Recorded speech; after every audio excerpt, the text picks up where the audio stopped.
públiques, el sector privat, les universitats i els centres d'investigació es traslladi també en la distribució de les vacunes. No és admissible que encara existeixi una diferència tan gran respecte al percentatge de població vacunada entre països desenvolupats i països en via de desenvolupament. Ens va advertir l'Organització Mundial de la Salut que aquesta actitud ens situava a un pas d'un fracàs moral catastròfic, perquè la pandèmia seguirà el seu curs mentre la solució sigui parcial. Som a temps de vital, donant suport i impulsant els millors sistemes com ara COVAX, al qual Andorra té l'honor de contribuir, que permeten garantir a temps un accés universal a la vacuna.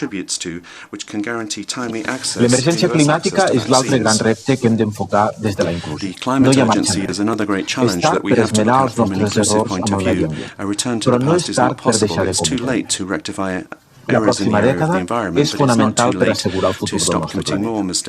Esperem que la COP26 del mes de novembre a Glasgow com la darrera oportunitat per avançar perquè els compromisos de les economies més potents siguin reals per aconseguir la neutralitat de carboni. El nostre país dona la benvinguda a les reunions d'alt nivell que se celebren en el marc de la 76a Assemblea de les Nacions Unides, com ara la cimera dels sistemes alimentaris, que no pot ser més oportuna i en la qual Andorra hi prendrà. La producció agrícola, la seva distribució, les rendes i les pautes de consum tenen el màxim impacte en les persones i en el medi. La reconciliació amb la natura i amb el planeta és possible des d'un nou prisma integrador en què la nutrició saludable i el coneixement tradicional s'uneixin amb el científic per innovar amb l'objectiu de conservar l'únic recurs que tenim i que hem de saber compartir de forma duradora, el planeta. Andorra se suma a la crida global perquè es faci realitat de forma imminent l'ODS2, zero fam. La realitat és que la fam està augmentant, alhora que els casos d'obesitat infantil també s'incrementen, d'acord amb l'informe sobre la inseguretat alimentària de la FAO i altres agències.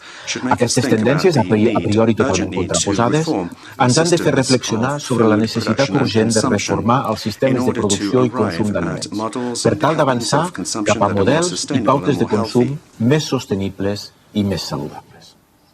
Per aquest motiu reconeixem el paper de la FAO i del Programa Mundial d'Aliments per contribuir a la consecució d'aquest objectiu, que hauria de ser assolit de la manera més immediata possible.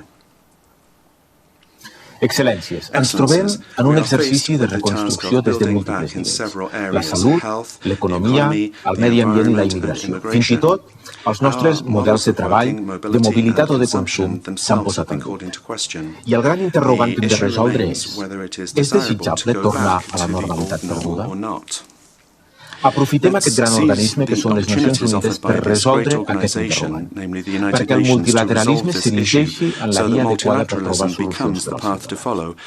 Les Nacions Unides proporcionen els marcs per avançar amb la capacitat per detectar i diagnosticar on hi ha desequilibris, on hi ha injustícia, qui són els més vulnerables i com els estats podem contribuir a posar-hi. Hem d'insistir en el pilar dels drets humans, que ens ha de guiar en qualsevol de les nostres accions. Així doncs, donem suport a la proposta del secretari general de convocar una cimera del futur. La preservació de la pau i la seguretat forma part de la raison d'être d'aquesta organització. És un dels seus pilars fundacionals. Però veiem amb molta preocupació l'agreujament de les crisis humanitàries, sobretot per l'augment de la pobresa, els desastres naturals cada vegada més freqüents i devastadors o la disminució de l'ajut internacional. Hi ha casos colpidors que fa molts anys que duren. Les Nacions Unides disposen de mecanismes com les operacions de manteniment de la pau que han d'alleugerir aquesta situació. Però la prevenció, que és multidimensional, ha de situar-se com l'objectiu principal de la nostra acció, amb la protecció dels més vulnerables, la inclusió i la igualtat. Hem entrat en el 76è període de sessions. Amb la declaració del 75è aniversari, els estats vam deixar clar que seguim creient en les Nacions Unides i en el multilateralisme. Sabem que hem d'actuar de manera conjunta i proactiva, que tenim nous reptes com la cooperació digital per no deixar ningú enrere o la incorporació dels joves com a vectors del canvi. Senyores i senyors, no ens enganyem. El futur de les generacions més ben preparades està a les nostres mans. La seva experiència vital, la seva maduresa depèn en bona part de les conseqüències de les nostres accions o inaccions. No els podem decebre una vegada més. L'educació és un dels drets humans que des de l'adopció de l'Agenda 2030, amb l'ODS 4, s'ha reconegut com un dels principals catalitzadors per al desenvolupament sostenible, per a l'erradicació de la pobresa i la prevenció de conflictes. L'empoderament de les persones i de les comunitats amb l'educació de qualitat és la millor forma d'aconseguir la transformació de les societats i la protecció dels drets. Quan l'educació reverteix en les nenes i en les dones, quan es compta amb elles per a tots els aspectes de la seva vida, quan es treballa en la seva inclusió, es donen les condicions per al progrés econòmic i social que beneficia a tothom. La igualtat, l'equilibri de gènere exigeixen la participació activa de les dones. No solament han de formar part dels llocs on es prenen les decisions, sinó que les veus de les dones han de ser considerades i preses en compte sempre amb atenció i sigui quina sigui la seva situació i condicions. S'ha de trobar, en definitiva, una nova relació per acabar amb esquemes patriarcals com a llast per a la meitat de la població. L'empoderament que s'havia accelerat no pot aturar-se, no pot anar enrere amb la pandèmia. En aquest sentit, vull agrair la tasca que porta a terme UN Women i voldria felicitar des d'aquí la nova directora executiva, l'ambaixadora Sima Bauhaus. Andorra manté el seu compromís en aquest àmbit perquè el nostre país ha apostat fermament en els darrers anys per impulsar polítiques d'igualtat de gènere. Una voluntat que s'ha plasmat en la nostra legislació, que ha anat configurant un sistema de foment d'aquesta igualtat i de lluita contra la discriminació pioner i ambiciós. Senyor president, Andorra forma part d'aquesta comunitat internacional des del 1990. El nostre és un país de dimensions territorials i demogràfiques reduïdes. Però la nostra dimensió no ha de ser ni ha estat mai un subterfugi per no respondre i fer front de forma decidida i plenament implicada a les responsabilitats i als reptes nacionals i internacionals. L'any 2013, amb motiu del 20è aniversari de l'ingrés d'Andorra a les Nacions Unides, el màxim representant visitava el nostre país. El secretari general de l'ONU, Ban Ki-moon, va destacar per damunt de tot, i cito textualment, la dignitat del poble andorrà, l'orgull que sentiu per la vostra història, per la vostra singularitat i per la vostra solidaritat. I ens va demanar de fer encara més. Així ho vam entendre i ens hi vam comprometre. Som part d'aquesta comunitat i tots n'hem d'assumir la mateixa responsabilitat. És en aquest sentit que enfrontem la crisi climàtica en el nostre medi ambient. Al mes d'agost passat, tots els mitjans de comunicació es feien ressò de les conclusions del darrer informe del panel intergovernamental per al canvi climàtic de les Nacions Unides, el qual ens alertava de les greus conseqüències del canvi climàtic i de l'escalfament global. Com deia, el compte enrere ha començat. En relació amb la mitigació i l'adaptació al canvi climàtic, hem adoptat els compromisos de l'acord de París i hem apostat per la producció d'energies renovables, la fiscalitat al carboni per reduir les emissions i una neutralitat per al 2050. Estem portant a terme un treball molt important a favor de la biodiversitat mitjançant una estratègia nacional i volem esdevenir el primer país que sigui reserva de la biosfera, fruit del nostre model d'equilibri entre desenvolupament i sostenibilitat. Estem fent grans esforços per encaminar la transició energètica, per impulsar energies renovables, promovent línies de subvenció amb programes destinats a l'eficiència energètica dels edificis i per la mobilitat elèctrica. La imminent entrada en vigor de la taxa sobre el CO2 ens ha permès també rebaixar significativament els preus del transport públic. També aprovarem en breu una llei sobre l'economia circular que ens permeti passar d'una economia lineal a un model econòmic més eficient que optimitzi l'ús dels recursos naturals, minimitzi els impactes ambientals, fomenti que els productes i recursos mantinguin la utilitat i valor tant temps com sigui possible i eviti emissions i pèrdues de temps. Excel·lències, l'acció d'Andorra per pal·liar l'impacte de la Covid-19 ha tingut com a objectiu principal garantir la salut de les persones i preservar el sistema sanitari. Agraeixo la solidaritat dels nostres veïns, França, Espanya i Portugal, en la distribució de les vacunes, així com els mecanismes d'aprovisionament de la Unió Europea i de l'OMS a través del programa COVAX, mitjançant el qual Andorra ja ha pogut vacunar amb la pauta completa a gairebé el 75% de la seva població major. L'impacte de la Covid-19 sobre l'economia andorrana ha estat dur.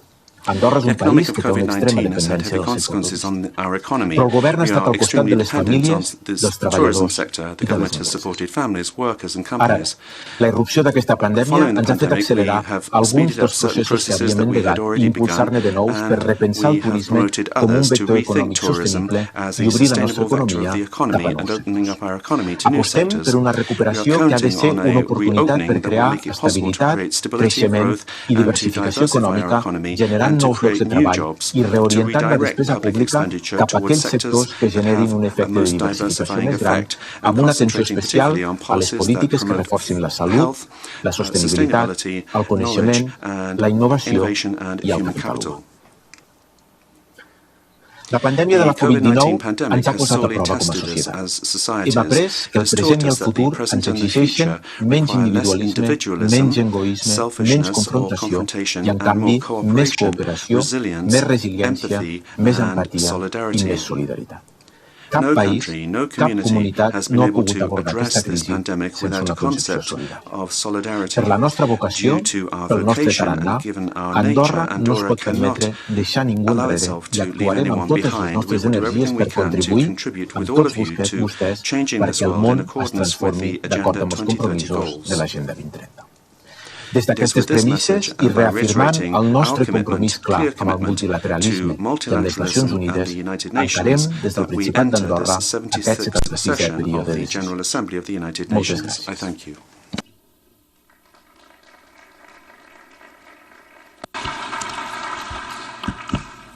Au nom de l'Assemblée générale, je tiens à remercier le chef de gouvernement du Principauté d'Andorre pour l'allocution qu'il vient de prononcer.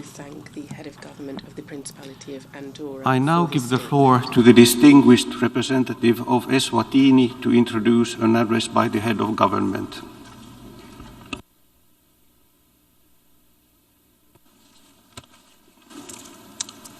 Thank you, Mr. President. Excellencies, I have the honor to introduce a pre-recorded statement by His Excellency the Right Honorable Cleopas Sipho Dlamini, the Prime Minister of the Kingdom of Eswatini, during the general debate of the 76th session of the General Assembly. I thank you. The President, Your Excellencies, Heads of State and Cabinet, United Nations Secretary General, distinguished delegates, ladies and gentlemen. Mr. President, it is my singular honor to address the 76th session of the United Nations General Assembly. Allow me to express my sincere congratulations to you, Mr. President, on your election as President of the 76th session of the United Nations General Assembly. We commend the outstanding leadership and sterling performance of the outgoing President. I also extend our profound congratulations to the Secretary General of the United Nations, His Excellency Mr. Antonio Guterres, for his re-election for another 5-year term. The theme of this session touches on every aspect of our daily lives. It underscores the need to ensure that the world does not lose sight of the 3 dimensions of sustainable development during the last decade of implementation of the 2030 Agenda for Sustainable Development, the decade of action. Over the past year, the Kingdom of Eswatini experienced immeasurable and unimaginable setbacks in implementation of our development priorities since the start of the COVID-19 pandemic. This compelled the country to rethink its development strategy and redirect its resources to cater for additional needs of the population. Nevertheless, we have not lost sight of the objective of 2030 Agenda, to leave no one behind. Mr. President, sincere appreciation goes to all the frontline medical workers who have become the first line of defense in the battle against the virulent pandemic, laboring tirelessly to keep us safe. Many of them throughout this challenging period lost their lives for our sake.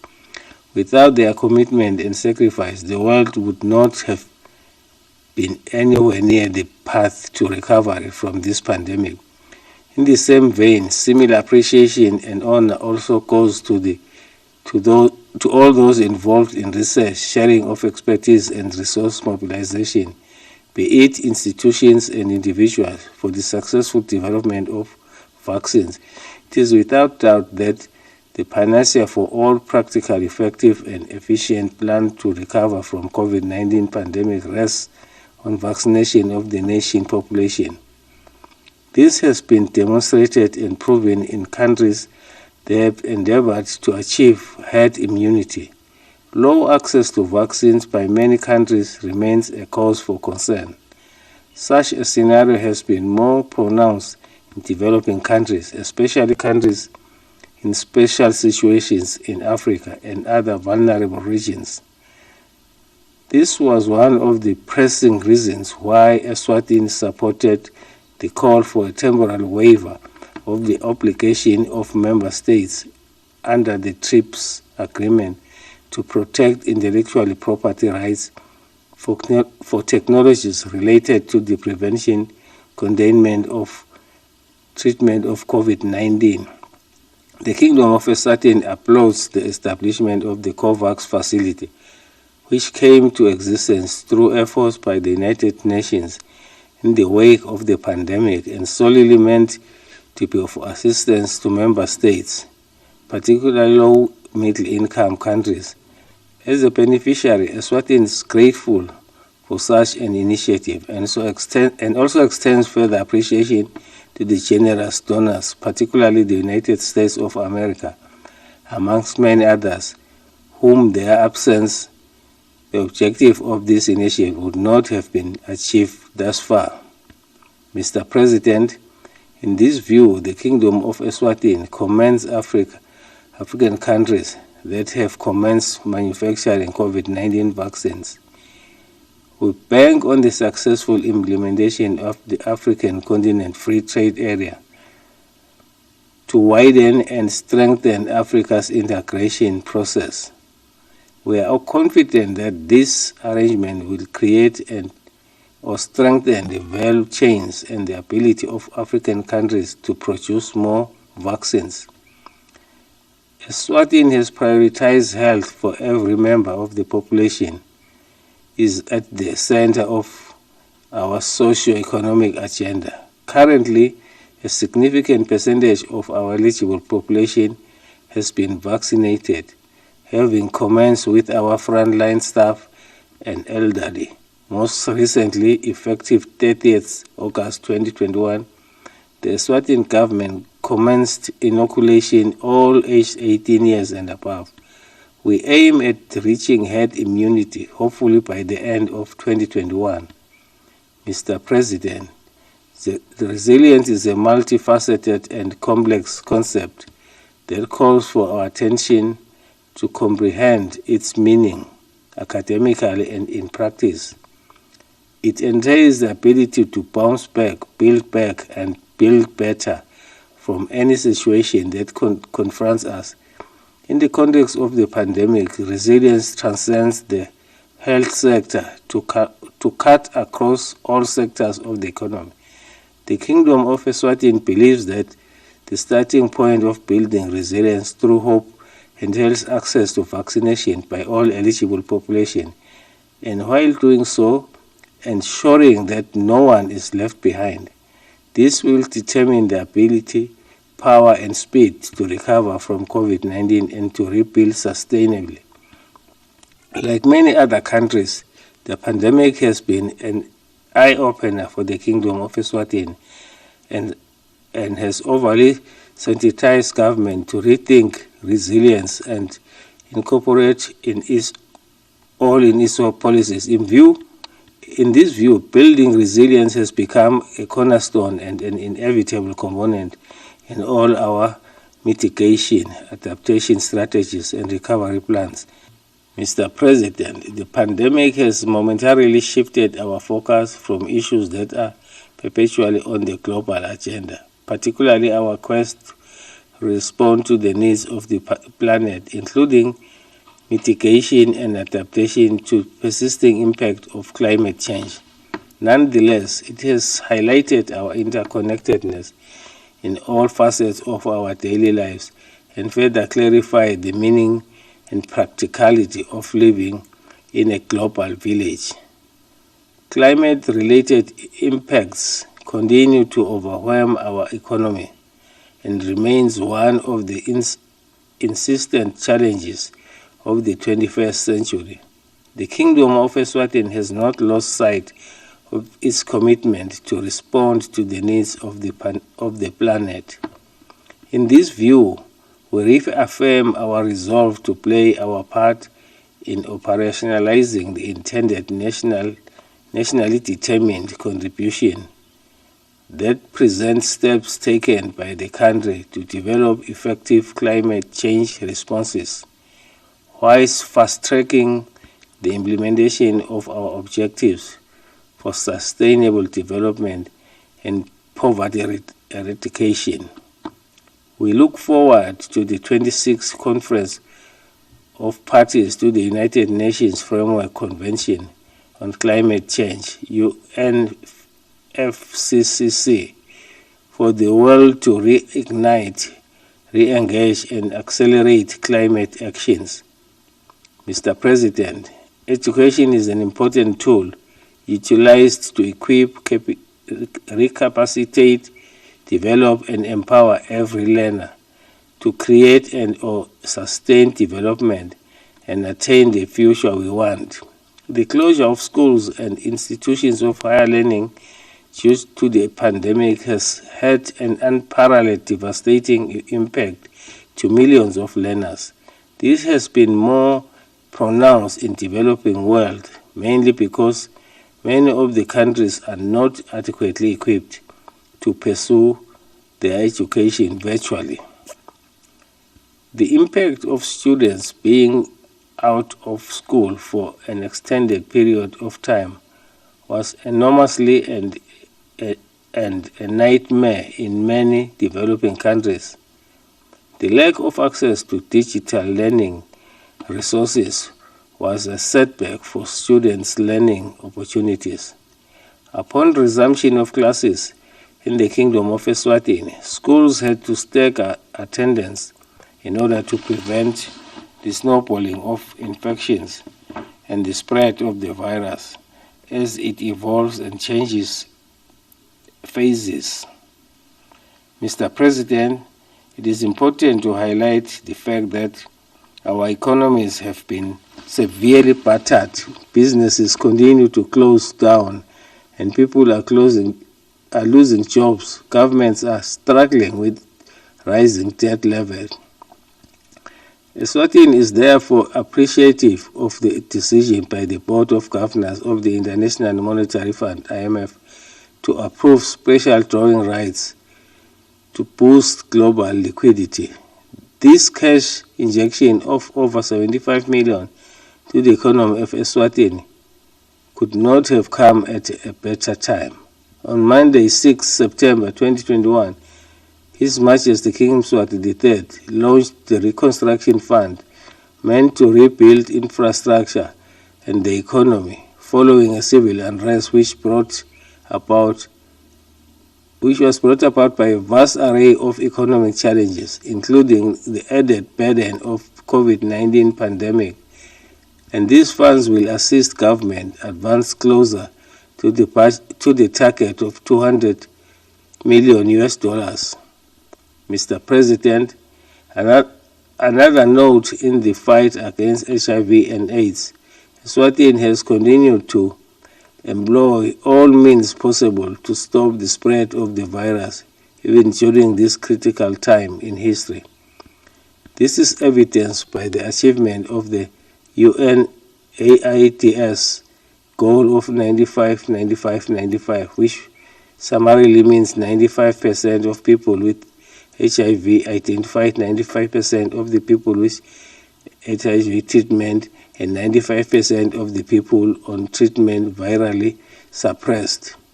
Although this was deemed achievable, in a decade from now, fortunately, the Kingdom is now one of the 2 countries to have made such an achievement of SDG goal number 3 on health, as announced by the United Nations body.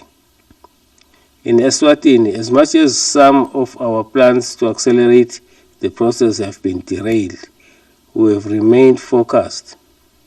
Since 2016, the country has integrated the SDGs into the National Development Framework and put in place appropriate institutional arrangements to ensure that the implementation is properly monitored at all levels. Government has infused the spirit of ownership to every citizen so that every individual understands and appreciates the importance of the SDGs. Both the executive and the legislative arms of government are involved. In the midst of the obtaining challenges, we have not lost hope and sight of our development agenda. Mr. President, as the reforms of the United Nations development system evolves, the Kingdom of Eswatini continues to steadfastly reiterate and maintains its call for Africa's voice to be heard at the United Nations Security Council. This follows an annual call by the African Union heads of state and government, articulated in the Ezulwini Consensus and SETA Declaration. The common African position remains intact with regard to allocation of permanent and non-permanent seats in the United Nations Security Council, a very important decision-making organ of the United Nations. When all members and regions are efficiently and effectively represented and their voice conspicuously heard, the revitalization of the work of the United Nations will be enhanced. Mr. President, may I take this opportunity to share with the nations of the world how the Tinkunda system of government works. The elections conducted under this system embrace our traditional and cultural existence, where people from communities nominate candidates in their chiefdoms to compete at constituency levels, which we call Tinkundla. This system was agreed upon by the nation through consultations. A commission was set up to consult widely the populace as to which governance system they would like to have in place as a nation. The winners then go straight to Parliament as a direct representation. Some of the elected candidates end up being members of cabinet. As a result, the people are part of the government formulation process because they can claim ownership of the people who constitute the government of the day. We are convinced that our system of governments has a place in modern-day democracy, and it complies with all structures of the United Nations family. The Kingdom of Eswatini is committed to the ideals of the United Nations in just as much as it is dedicated to protecting its history, legacy, and destiny. We, at the same time, embracing the opportunities and the possibilities of cooperating in the community of nations. It is therefore the Kingdom of Eswatini's position that it believes in democracy as an idea, but not as an ideal, because things that are ideal to you may not be ideal to other people. The Kingdom of Eswatini will, however, continue to embrace the opportunities, technologies, and the mechanisms that create modern society. Our country is committed to a process of consultation with the people at the People's Parliament, Sibaya, and other dialogue forums through which people provide advice and counsel to the King that ensures that transparency and accountability.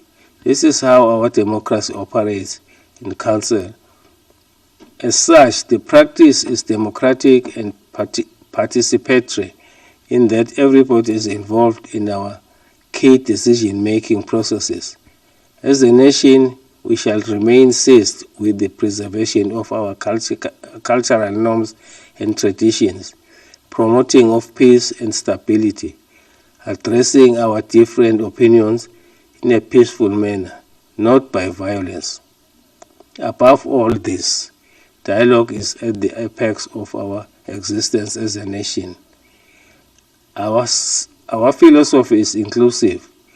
We use a bottom-up approach from grassroots level where every Liswati must have an opportunity to voice his or her opinion in a free and fair environment. Whilst we embrace modernity, we cannot forget who we are and where we come from. Our identity as a nation remains pivotal so that we can work together to develop our country and ensure that we realize a robust social and economic foundation for the benefit of future generations, as our predecessors have done. Mr. President, the persistent exclusion of the Republic of China, Taiwan, from the United Nations and the discrimination of its citizens in a system meant to serve international citizens is a gross violation of the unshakable principles of the UN Charter. Since the start of the COVID-19 pandemic, Taiwan is, in solidarity with the UN member states, made a significant contribution in realizing the theme of this year's session. Eswatini would again this year continue to urge the United Nations to consider the meaningful participation of Taiwan, especially in the World Health Organization, International Civil Aviation Authority, and the United Nations Framework Convention on Climate Change. With this inclusion of Taiwan, it is our hope that the UN will be living up to its objectives and equally serving the interests of all its member states. The path of 2030 on the attainment of the UN SDGs was dented as a result of the pandemic, and Taiwan, adhering to the principle of leaving no one behind, shared its disease prevention expertise and experience with more than 80 countries, and further assisted 40 countries make headways in ICT, agriculture, education, and health. Furthermore, this year, in demonstrating that Taiwan can help, and Taiwan is helping, Taiwan continued to send medical assistance in the form of medical specialists and protective equipment for Eswatini's health sector. It is in this light that we call upon for the recognition of Taiwan's efforts for the global well-being. Lastly, the Kingdom of Eswatini can attest to the fact that Taiwan is an indispensable partner and would, if given an opportunity, play a meaningful role in the global body. Mr. President, finally, allow me to take this opportunity to wish the United Nations family a prosperous future as we battle COVID-19 to rebuild sustainably and respond to the needs of the people. Thank you, and may the Almighty God bless us all.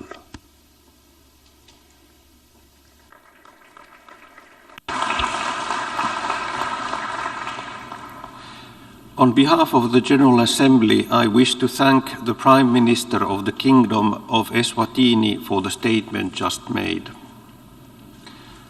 I now give the floor to the distinguished representative of St. Vincent and the Grenadines to introduce an address by the head of government. Mr. Vice President, Excellencies, I have the honor to introduce the pre-recorded statement of the Prime Minister of St. Vincent and the Grenadines, Dr. the Honorable Ralph E. Gonsalves.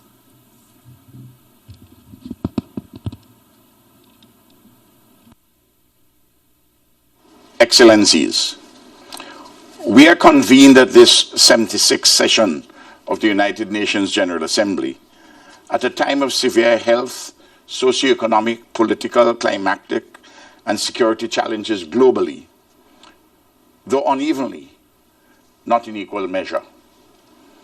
The raging pandemic of COVID-19, which came upon us early last year, has put the world in a veritable tailspin, even as the rollout of the vaccines has eased the strain somewhat, particularly in the developed world.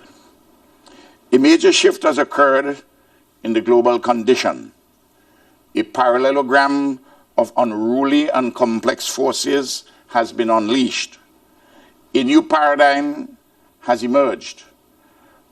Outmoded approaches are becoming or have become irrelevant. Fresh initiatives and directions are required, and transformational leadership is needed now more than ever. In my country, St. Vincent and the Grenadines, a small island developing state with all its historical legacies of underdevelopment and contemporary burdens and limitations, has had to cope additionally with the devastating volcanic eruptions of April 2021, the onrushing Atlantic hurricane season, vaccine hesitance among the population, and real uncertainty about the future.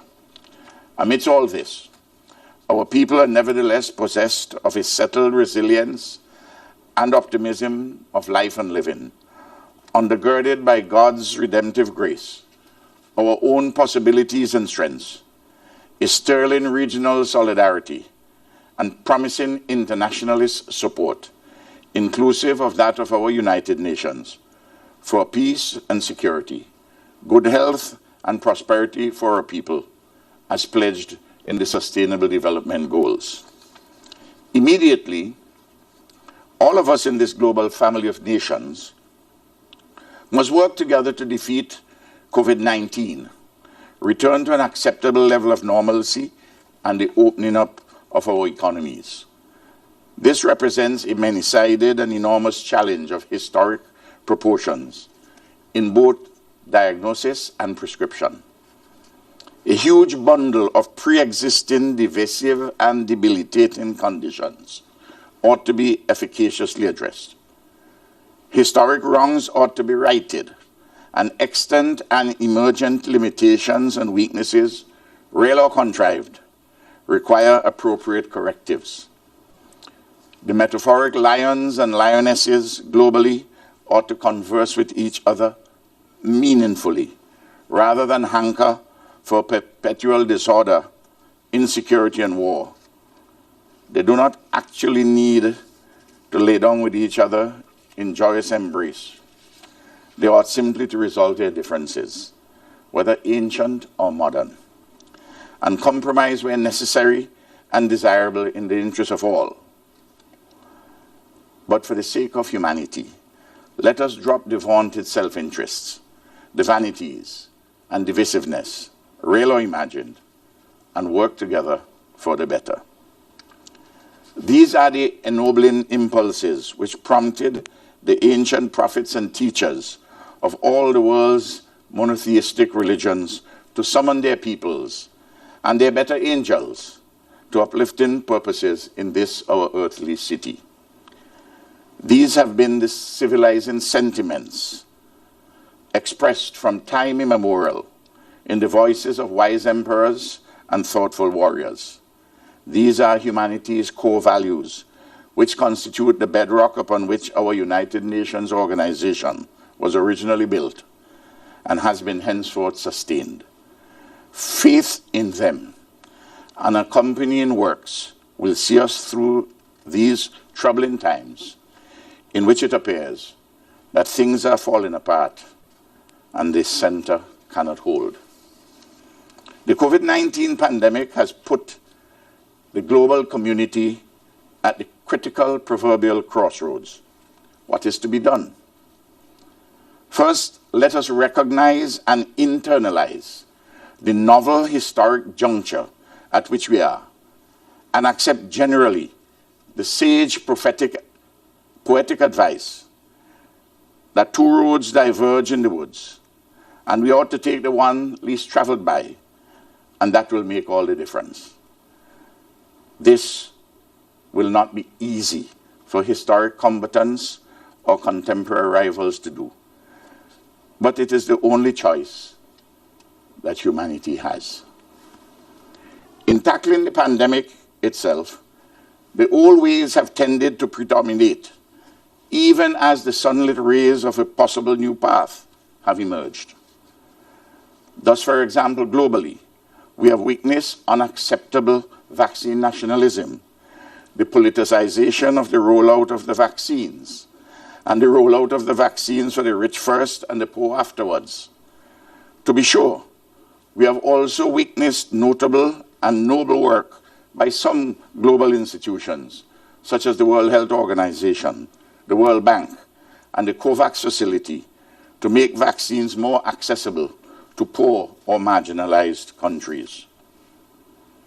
It is true, too, though relatively late in the day, that some rich countries in the North Atlantic, the United States of America, Canada, and the United Kingdom, have delivered or agreed to deliver freely from their surpluses vaccines to some less developed countries.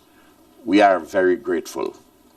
Still, though, some of these countries may be so slow in their promised deliveries that they may end up embarrassingly with expired doses of the vaccines running into several millions.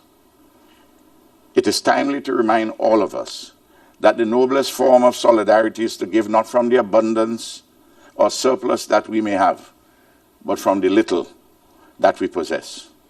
That is the lesson of the proverbial widow's mite.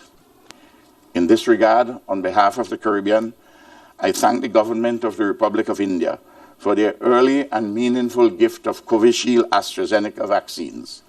Sadly, at least one country in the North Atlantic has refused to recognize Covishield for entry of persons into that country. Mr. President, not only have the ways of the old order pre-COVID tended still to guide powerful countries in their actions, so too the global behemoths in global communications. These entities, enveloped in mega profits and profiteering, own and control the various internet platforms with little or no public regulation, and have ignored or abandoned any real sense of responsibility for the anti-vax misinformation and disinformation which occupy cyberspace. As a consequence, real people die in their multitudes across the world. Surely, this irresponsibility must stop. Surely, too, many ancient and long-standing political quarrels ought to come to an end in these new perilous times which humanity faces. At the top of the list must undoubtedly include the refusal of Israel and its international backers to come to terms with the requisite of an independent Palestine and a secure Israel in accord with repeated resolutions of this august body. And similarly, the refusal of the United States of America to dismantle the internationally unlawful and crippling economic blockade of Cuba, and to bring to an end the unjust, harsh, unilateral economic and financial sanctions against Venezuela and, to a lesser extent, Nicaragua. So too, it is high time for this United Nations and its agencies to cease the exclusion of Taiwan from meaningful participation. Surely the world will benefit from Taiwan's inclusion in global bodies such as the World Health Assembly, the United Nations Framework Convention on Climate Change, the International Civil Aviation Organization, and Interpol. Concerted multilateral cooperation on global matters such as health, climate change, civil aviation, crime, and so forth requires all hands on deck, metaphorically speaking. Taiwan is a relatively small but illegitimate political expression of the magnificent Chinese civilization. It has been an impressive economic miracle. It is a thriving democracy, and it has a right to ask for meaningful inclusion in the relevant global institutions. New times demand fresh solutions, not old-fashioned hegemonic responses. By now, Mr. President, the folly of invading and seeking to remake countries in an invader's image and likeness is plain for all to see in Iraq, Afghanistan, and elsewhere. The human and economic costs are staggering.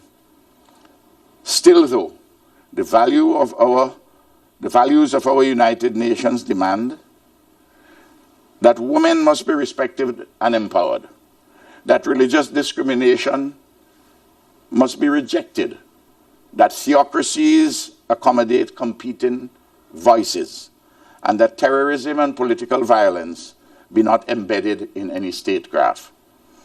The sacred principles of non-intervention and non-interference ought not to be blind, perpetually or at all, to unacceptable and egregious excesses against humanity.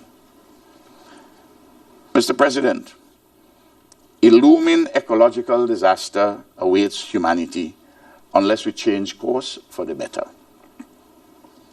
No serious person who objectively examines the scientific data can but conclude that climate change is an existential threat to humanity, and especially to small island developing states and countries such as in West Africa and the Sahel region, which are being swept into seemingly unending natural disasters as a consequence of desertification and extreme land degradation. Science, the real world, and the Paris Accord have pointed to alternative pathways for humanity, but the political will and requisite resources from the major emitters to address the grave challenge of climate change have not gone much beyond pious mouthings and marginal tinkering. St. Vincent and the Grenadines is hoping for the best at the Conference of Parties in Glasgow in November 2021. But we fear the worst. More procrastination and the ducking of serious responsibility by the major emitters. On this, humanity is at the midnight hour.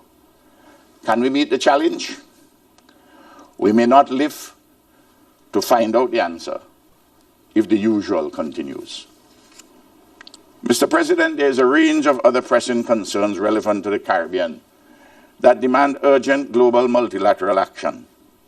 These include meaningful debt restructuring and a favorable reform of the global financial architecture, the replacing of certain wrong-headed criteria, such as GDP per head of population, by a vulnerability index to determine access to development financing, the cessation of the use of unilateral sanctions, and the weaponizing of the financial and banking systems against small states, including the capricious termination of corresponding banking relationships, the reversal of the diminution or slowdown of official development assistance by rich countries, that small island exceptionalism be accepted as a category to be objectively embraced in efficacious actions on the Sustainable Development Goals and a rules-based international order, the necessity and desirability for reparatory justice from European nations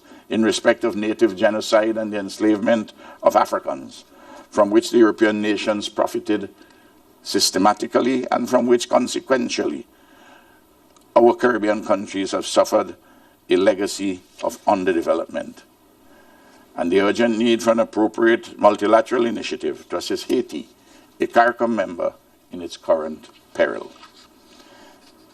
Mr. President, at our United Nations, the reform agenda, including that of the Security Council reform, demand renewed impetus. We have been talking about this subject for far too long and avoiding concrete steps forward. St. Vincent and the Grenadines recognizes the difficulties at hand, but it is evident to all reasonable persons that the stranglehold of the Permanent Five on the Security Council ought to be appropriately loosened or broken in these times, which are so different than in 1945. St. Vincent and Grenadines has been honored over the past 2 years to sit as a non-permanent member of the Security Council. St. Vincent and the Grenadines is the smallest country ever to sit on this esteemed council. All objective observers concur that we have carried out our work and responsibilities commendably and have contributed to the maintenance and advancement of peace, security, and prosperity globally. Importantly, St. Vincent and the Grenadines has been a central party to the establishment of an institutional nexus known as the A3+1, the 3 non-permanent members from Africa, plus St. Vincent and the Grenadines in the African diaspora. And they has a distinctive voice for Africa, the Caribbean, and Latin America. Long may this nexus continue, especially in this, the UN decade for peoples of African descent. Mr. President, the lessons of today mirror many of those lodged in the tiring and oft-times tired struggles of yesteryear. From whence, in the still smoldering ashes of global conflict, our forebears crafted this multilateral institution called the United Nations to provide hope and stability to all of humanity. Yet this labor is incomplete. The pervasive inequalities that define the pre-COVID political and socioeconomic order must not now become tomorrow's nightmarish reality. Instead, in this COVID era, we must reorganize ourselves locally, regionally, nationally, and globally in a quest to provide peace, security, and development to all countries and peoples in novel ways and with fresh initiatives. And let us also, with a renewed sense of urgency and compassion, serve to protect and improve upon this planet that we all call home. It is pellucid that of all time, only the future is ours to desecrate. Our United Nations ought never to be accomplices in any such desecration. So I reiterate, we are at historic crossroads of a special kind. We must rise collectively to address sensibly the requisite fresh imperatives in these our most challenging times. Thank you.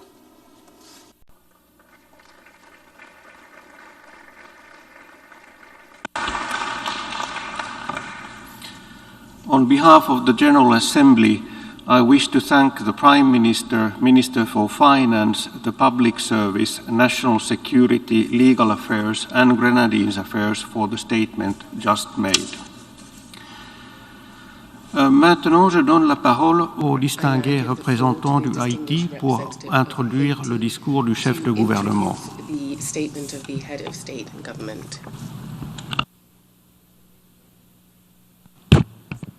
Monsieur le Président, Mr. President, Your Excellences, Mesdames, Messieurs les chefs de délégation, ladies and gentlemen, heads Monsieur le of Secrétaire général, Secretary distingués General, délégués, distinguished delegates, Mesdames, Messieurs, ladies and gentlemen, pour la deuxième année for the consécutive, second consecutive la session year, ordinaire de l'Assemblée the regular générale de session notre of the United organisation Nations General se Assembly tient en pleine situation is pandémique. taking place right En in the middle of effet, the pandemic. depuis bientôt 2 ans, Indeed, for some le nearly monde 2 croule years now, sous le the poids des conséquences world is désastreuses suffering under de the la pandémie de disastrous COVID-19. impact of the COVID-19 Les morts pandemic. se comptent par millions. Deaths are in Les their personnes millions. affectées People par centaines de affected. millions. There are hundreds Nos of systèmes sanitaires millions of them sont mis à rude affected. épreuve et Public l'économie health mondiale care est systems exsangue. are really Face à cette tested. situation, Given this pour limiter les situation, dégâts, in order to les limit mesures de the précaution et damage, de restriction sanitaire precaution sont inévitables. healthcare Pour cette measures raison notamment, are inevitable. And le for this Premier reason in ministre, particular, Son the Excellence Prime Dr Minister, Ariel Henry, His Excellency n'a pas pu Dr. faire le Ariel déplacement Henry pour was not participer able physiquement to au débat come to général. physically Je participate vous in invite the donc general debate. à For this écouter son reason, discours I de would like to circonstance ask you to préenregistré. listen to his Je vous remercie de votre pre-recorded attention statement. Thank you et very vous much souhaite une bonne indeed. écoute. And Merci. I wish you all the best as you listen to the statement. Thank you. Monsieur le Président de l'Assemblée générale, Mr. President of the General Monsieur le Assembly, Secrétaire général, Secretary General, Sir, Excellences, Excellencies, Mesdames, Messieurs ladies les and ambassadeurs, gentlemen, ambassadors, distingués distinguished delegates, permettez-moi, Monsieur I le would like, Président, Mr. President, de vous adresser to d'entrée de jeu convey from mes the plus vives outset to you my félicitations sincere pour votre congratulations élection on your à la election tête to de la the head of the 76e session 76th ordinaire regular de session l'Assemblée of générale the de United notre Nations General organisation. Assembly. I would also convey my congratulations to the members of the Bureau. I can assure you of the full support of the Haitian delegation to ensure our work is truly successful. I would also like to commend the remarkable work carried out during the 75th session of the organization by your predecessor, His Excellency Mr. Volkan Bozkir, Minister of Foreign Affairs of Turkey. He headed up the work with great skill and leadership, despite the constraints brought by the COVID-19 pandemic. I would like to congratulate once again the United Nations Secretary General, Mr. Antonio Guterres, on his re-election to the head of the organization. It is no coincidence that member states have granted you a second term, sir, which I am sure will be crowned with success. I would like to take this opportunity to express my gratitude to you for your ongoing support to the Haitian people and, most importantly, for the renewed commitment and involvement of the organization to my country. It would be remiss of me not to reaffirm the deep appreciation of the government of the Republic of Haiti for the Bureau's initiative of the 75th session of the General Assembly to organize a tribute on the 14th of July 2021 to His Excellency, in the memory of His Excellency President Jovenel Moïse. He died tragically from an assassin's bullets in the night from the 6th to the 7th of July this year. The messages of support and sympathy of governments, of member states, of the organization have been greatly appreciated by the Haitian people. I would like to reaffirm here from this rostrum my determination to do all I can to find all of the perpetrators, the accomplices, and those people who ordered this heinous crime. Nothing, absolutely nothing, no political maneuver, no media campaign, no distraction can deter me from this goal: to bring justice for President Moïse. It is a duty to his memory, a duty to his family, and a duty to the Haitian people. The criminal investigation underway is a difficult one.